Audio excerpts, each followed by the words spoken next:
Good afternoon, everyone, and thank you for joining our talk, where we'll be covering social media metrics and some of the key considerations you should be thinking about when considering the value that your organization can extract from social media.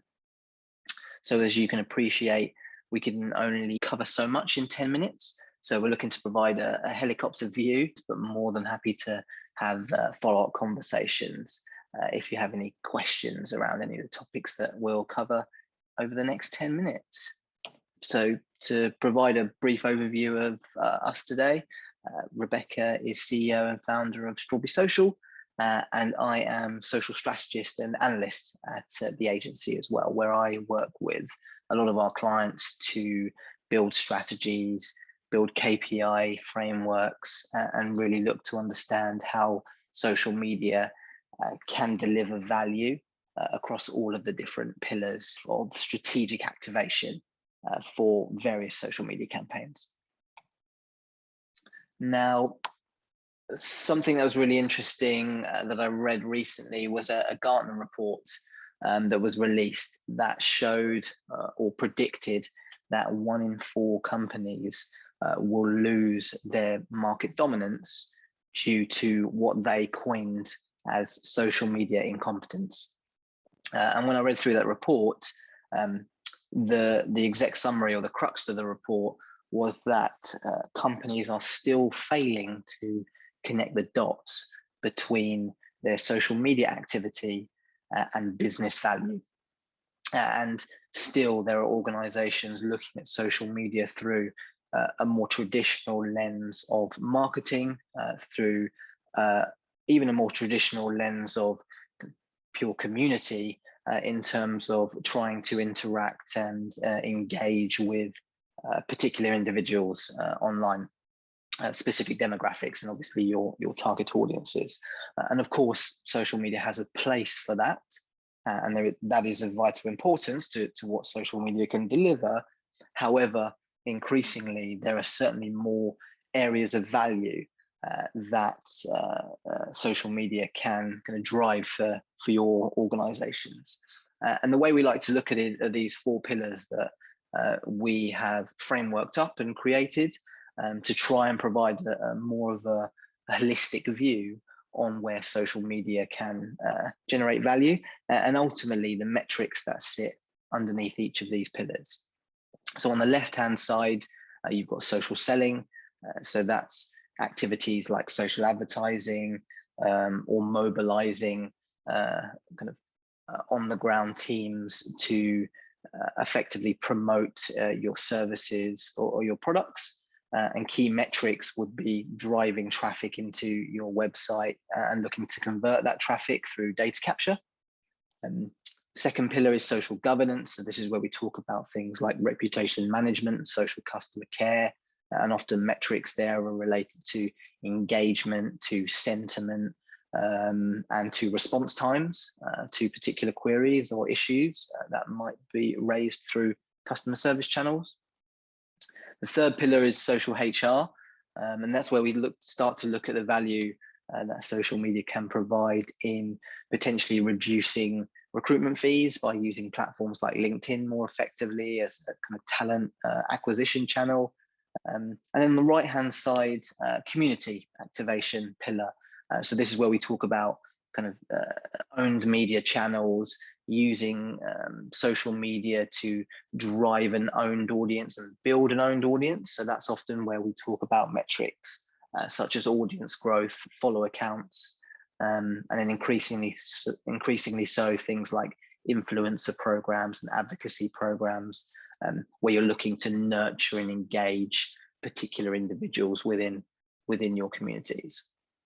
And really, when we talk about metrics with clients, we really try and get down to the heart of these strategic pillars to understand where the opportunity lies for an organization to develop a social media strategy. And off the back of that will fall some of the metrics that we've just discussed.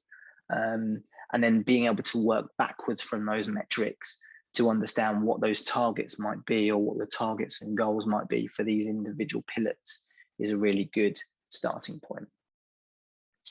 However, Within each of those, there is also a consideration for, of course, the platforms that you are present on and that you are looking to activate. And obviously each platform offers different demographics, different psychographic-based audiences. Traditionally, platforms like LinkedIn, of course, more B2B professional type platform, whereas platforms such as Facebook and Instagram offer scale and reach because they've got significant audiences, owned audiences on those platforms. While channels like TikTok, for instance, are certainly growing or growing quite significantly, especially in the UK, and offer a slightly younger demographic skew, but now offer some interesting kind of opportunities to kind of optimize organic content to really get significant reach and scale. And I think a big consideration that is often missed is a true understanding of how these platforms work algorithmically in terms of distributing your content and distributing your message to these audiences. Because Facebook, for example, works in a very different way to Instagram, in terms of Instagram's kind of hashtag mechanic and the discovery feed within there, while Facebook and Instagram work in a very, very different way to TikTok. Whereas in TikTok, you don't actually need an organic audience to drive significant reach because of the way the algorithm distributes content through their discovery feed as well.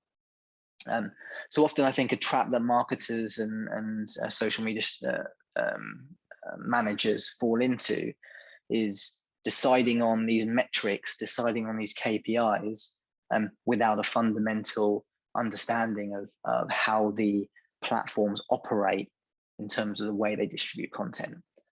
So a real takeaway I think I'd like to kind of push is really doing the research to understand how the platforms operate and how the algorithms operate. And just to kind of give you an overview of that, and what we mean by that is, here's the kind of average organic reach by platform.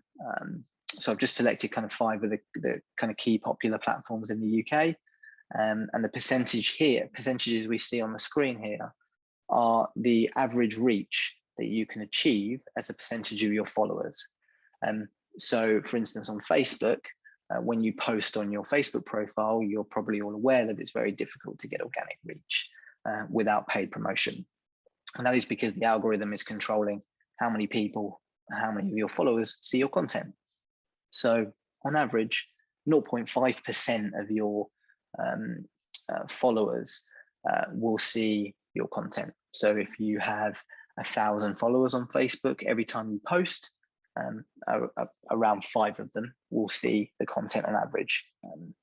On LinkedIn, however, 20% will see the content. So if you have 1,000 followers on your LinkedIn profile, then 200 of your followers will see the content every time you post. On the right-hand side, you'll see TikTok, where TikTok has a very different algorithm, where you don't actually need followers for your content to be seen effectively. Your content is published into the main discovery feed, and then if it is algorithmically weighted positively, it can spread and gain virality, and you get significant reach. And a quick Google of the various algorithms that are controlling content on each of these channels will give you some really good articles and fundamental understanding of how they work. Importantly, what is something that you should consider is that on some platforms, the peer-to-peer algorithm works very differently to the business algorithm. So whereas on Facebook, when you publish through your business profile, you can only reach on average 0.5%. If an individual shares on Facebook, on average, it will go to nearly up to 1/3 of their connections. So it will go to 30% of their connections because there is a different algorithm controlling peer-to-peer engagement versus business page engagement. And I've also highlighted LinkedIn, which also has a similar separate algorithm, which controls the way content is distributed through personal profiles.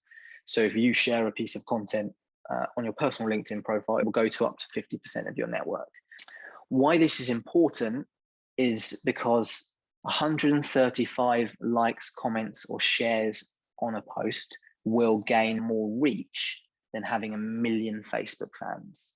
And that is because every time someone likes, comments, or shares on a Facebook post, that is then distributed, that content is then distributed to a number of their connections. So you actually gain the same reach by getting 135 people to interact with your Facebook post versus having 1 million Facebook fans and just letting the algorithm distribute your content to 0.5% of those fans. So your then strategy flips on its head. And that's when we start to talk to clients around, well, your strategy should actually be to try and get 135 people to engage with your content rather than trying to grow fans on Facebook. And this is similar actually on LinkedIn. So as I mentioned, LinkedIn has a personal profile algorithm. 28 people liking or commenting and sharing can deliver more reach than having 100,000 fans on LinkedIn because of how that personal profile algorithm works.